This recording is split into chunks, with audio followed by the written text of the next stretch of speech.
जय माता दी। मेरे सभी प्यारे दोस्तों, मैं लक्ष्मी शर्मा बड़ों को चरण स्पर्श, छोटों को प्यार और बराबर वालों को दिल से नमस्कार करती हूँ।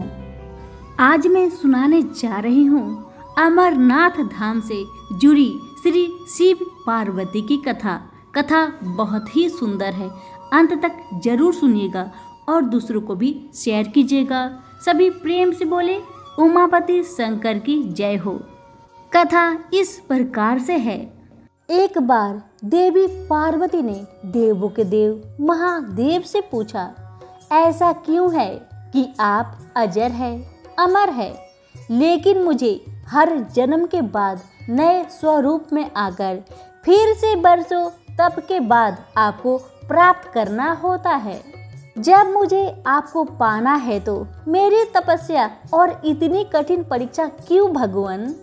आपके कंठ में पड़ी नर मुंड माला और अमर होने के रहस्य क्या है?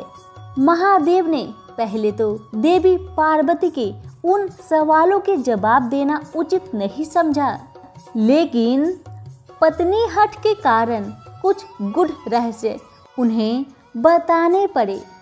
शिव महापुराण में मृत्यु से लेकर अजर अमर तक के कई प्रसंग हैं, जिसमें एक साधना से जुड़ी अमर कथा बड़ी रोचक है, जिसे भक्तजन अमर तत्व की कथा के रूप में भी जानते हैं।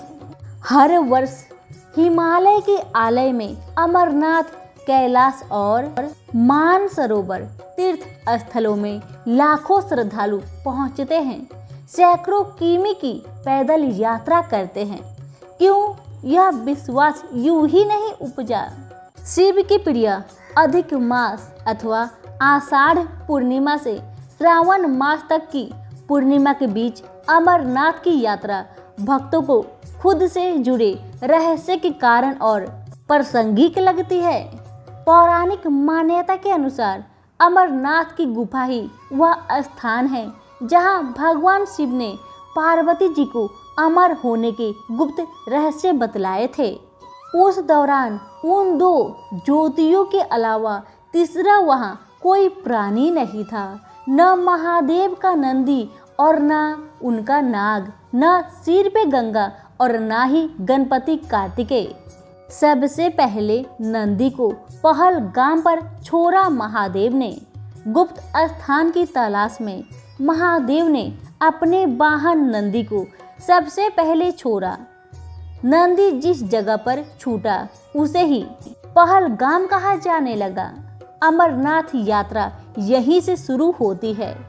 यहाँ से थोड़ा आगे चलने पर शिवजी ने अपनी जटाओं में चंद्रमा को अलग कर दिए। जिस जगह ऐसा किया वहाँ चंदनवाड़ी कहलाती है। इसके बाद गंगा जी को पंचतरणी में और कंठाभूषण सर्प को शेषनाग पर छोड़ाए। इस प्रकार इस पड़ाव का नाम शेषनाग पड़ा।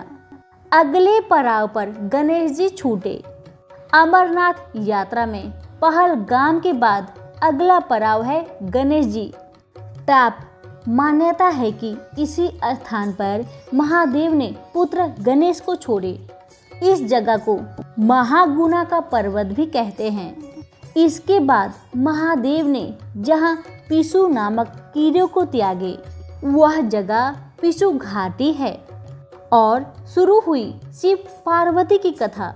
इस प्रकार महादेव ने अपने पीछे जीवनदायिनी पांचों तत्वों को स्वयं से अलग कर दिए। इसके पश्चात पार्वती संग एक गुफा में महादेव ने प्रवेश किए। कोई तीसरा प्राणी यानी कोई व्यक्ति, पशु या पंछी गुफा के अंदर घुसकर कथा को न सुनने सके, इसलिए उन्होंने चारों ओर अग्नि प्रज्वलित कर दी। फिर महादेव ने जीवन के गूढ़ रहस्य की कथा शुरू कर दी। कथा सुनाते सुनाते सो गई पार्वती। कबूतरों ने सुनी कथा। कहा जाता है कि कथा सुनते सुनते देवी पार्वती को नींद आ गई और वह सो गई और महादेव को यह पता नहीं चला, वह सुनाते रहे। यह कथा इस समय दो सफेद कबूतर सुन रहे थे। और बीच बीच में गू गू की आवाज निकाल रहे थे। महादेव को लगा कि पार्वती मुझे सुन रही है और बीच बीच में हुक्कार भर रही है। चूंकि वैसे भी भोले अपने में मग्न थे तो सुनाने के अलावा ध्यान कबूतरों पर नहीं गया।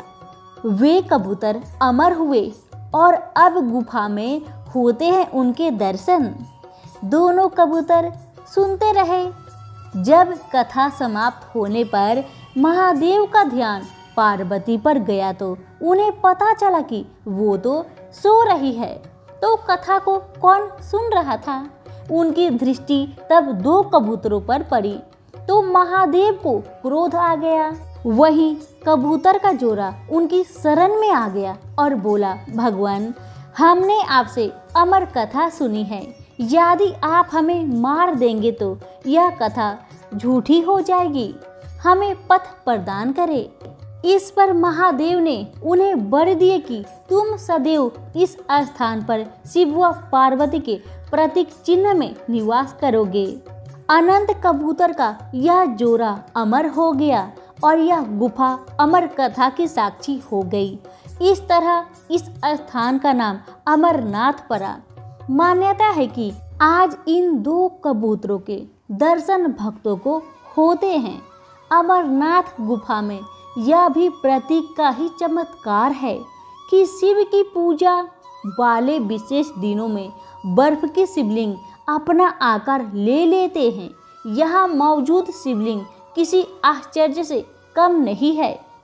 पवित्र गुफा में एक और माँ पार्वती और श्री गणेश के भी अलग से बर्फ से निर्मित प्रतिरूपों के भी दर्शन किए जा सकते हैं।